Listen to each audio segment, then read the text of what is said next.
intro, I'd say. But today, guys, we're going over the CZ SP-01 that you see here. Obviously a full-size duty gun, all steel frame, known for its accuracy, known for its reliability, built off the classic CZ-75 platform. I mean, just kind of a precursor to what's to come. I'm a big fan of this gun. There's no getting around it. But what we're going to do here, keep putting some rounds on steel, at least hopefully, and then step inside, get into some of the details of the pistol, things I like about it, maybe something I don't like about it. We'll see what we find, but the overall majority of it is going to be positive. No getting around it. But for now, back to the steel.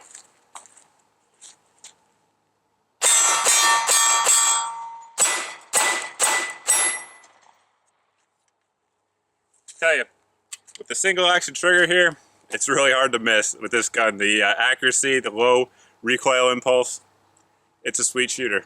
No getting around it.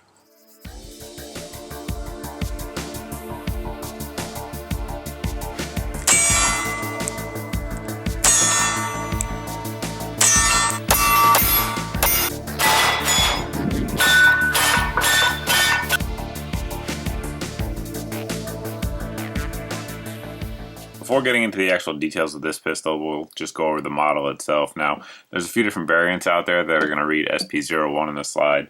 The Phantom is going to be the polymer frame version. This one here is the all steel frame version.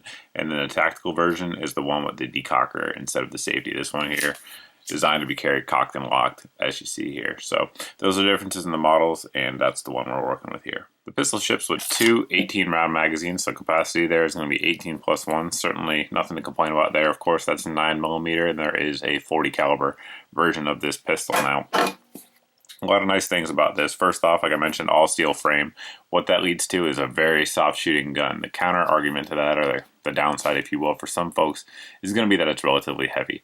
When you fully load this with 18 plus 1, it comes in just a hair short of 3 pounds. Now that's a heavy pistol, but like I said, there's almost no recoil at all in the pistol. So for new shooters, for competition shooters, it's certainly something a lot of folks are going to like. In my opinion, for home defense or a duty gun, it would be an excellent choice. Now, onto the home defense roll. It does have the 1913 style rail up here, so you can mount any sort of accessories that you want on there. And just looking at the pistol in general, one thing I want to point out is just how nice the machining is. Now, you guys have probably seen photos of this before, but I mean, really, when you get it in, it's impressive just how nice it is all the way around. They definitely didn't skip a step in the production process with this pistol. In addition to the rail up front, the frame also has checkering here on the front for added grip, as well as checkering here on the back strap. The grips that it comes with are a textured rubber, so it definitely sticks to your hand extremely well. And you can see here it's got these contours to it, and really it fits your hand like a glove. The thumb fits in there well, fingers come around, it rests in there nicely, and easily actuate that safety. So in terms of ergonomics, CZs are well known to be among the top of pistols out there, and without question, the SP-01 is as good as any of them. On the bottom of the frame here, we do have a lanyard loop for folks who want to use that, and you'll also note that the mag well here is beveled for easy insertion of magazines. They go in there easily, drop free, without any sort of resistance. So when you combine that bevel with the shape of the CZ magazines, which kind of taper up, as you can see there, very easy to insert. Another reason why competition shooters love this gun. Moving on to the slide, you'll see that there are front serrations as well as rear serrations on both sides of the pistol. Obviously, that's going to aid in running the slide, and a lot of folks are going to like the front serrations for doing press checks. If that's your thing, they're there, and you can certainly use them for that. On top of the slide here, we do have Msrp True Dot night sights that do come standard on the pistol. They're 3-dot night sights, as you guys saw earlier in the video. You guys saw what that sight picture looks like as I was firing it. Very good sight picture. Certainly nothing to complain about there.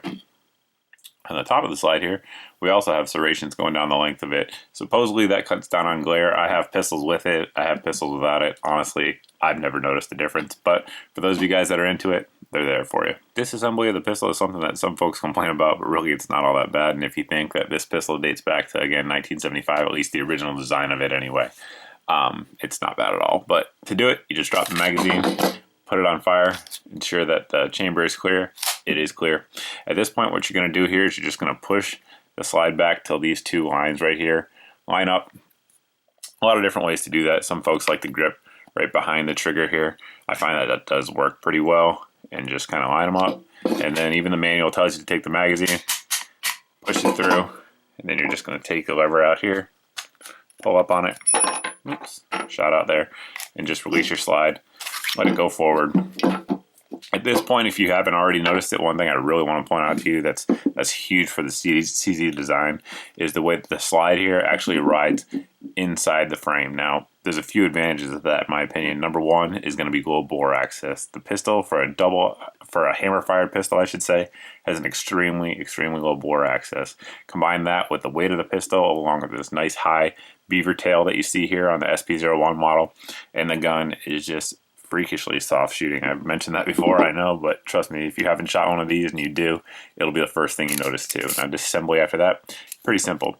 Take out your recoil guide rod, recoil spring and guide rod, I should say, in the barrel, and it's ready to be cleaned. It's field stripped. Now, one thing to point out here, this barrel is 4.7 inch long, and it is cold hammer forged, so certainly going to be a durable little barrel there. Reassembly is the opposite of what we just did, so not too difficult at all. The trigger on the pistol is excellent as well, obviously designed to be fired in single action mode. When you put it on safe, we're going to get the old gauge out here, test the trigger pull, and this is again factory gun, no modification at all, and it breaks just over 5 pounds, as you can see there, which is what a lot of folks really like for a defensive gun or a duty gun. But I want to point out a few things here. First off, when it's in single action mode, it's got a little bit of take up. At this point, it hits a wall, and it's very crisp at this point, so your sights are aligned. You press to the rear, very clean, crisp break. The reset's a little bit longer than what I'd like, but certainly when you get used to it, it's not bad at all. And as you can see, it's extremely tactile. You absolutely feel the reset, and it's audible as well. I'm sure there are some of you out there that have never actually seen or handled one of these pistols in person, but we'll try to give you a quick size comparison. You can see it here compared to one of its big competitors out there, which is the SIG P226, another excellent pistol.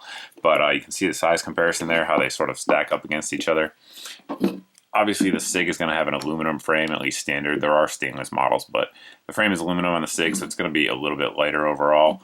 But you can see the pistols are relatively similar in size. Now, compared to, say, a 1911, which I know a lot of you guys are also familiar with, there's going to be very similar weight. Now, a full-size 1911, really you're splitting hairs with the difference in terms of weight, but you can see the 1911's got a little bit longer barrel, as you see there, but it's also much slimmer, and obviously it's kind of comparing apples to oranges in terms of caliber and capacity. One thing I always find funny about CZ pistols is that although this is probably the most copied design in the world, maybe the 1911, but this is certainly one of the most copied designs in the world. Israeli companies, Turkish companies, German companies, American companies have all copied this design because it works, it's simple, it's reliable, it's easy to shoot, generally very accurate. Yet a lot of people in America generally don't know about the pistol. They haven't shot them, or they haven't even seen them. A lot of gun shops don't carry CZs, which is, it's just odd in my opinion. Maybe they don't sell all that well in the shops. I don't know what the reason is for it, but this pistol comes to market, I believe the MSRP with the night sights, 2 18-round mags, is like $680. Street price you're going to find on these is $550 to $650, so very competitively priced, especially for everything that you get. And in terms of quality, machining, build quality, reliability, accuracy, which has been 100% reliable, they're every bit pistol that like a SIG P226 is, or maybe an HK P30, whatever the case may be. They're every bit as quality of a pistol as those, and really competitively priced, if not priced better. So I think CZs are going to continue to gain popularity in America, which they have been over the last few years. And as long as they keep putting stuff out like this, that trend's certainly going to continue. But if you guys have any questions about this gun or anything else I covered here in the review, maybe something I didn't cover in the review, you can always post below in the comments section. You can also post over at my Facebook page as always. But thanks for watching, guys. Thanks for subscribing, and I hope to see you in the next video.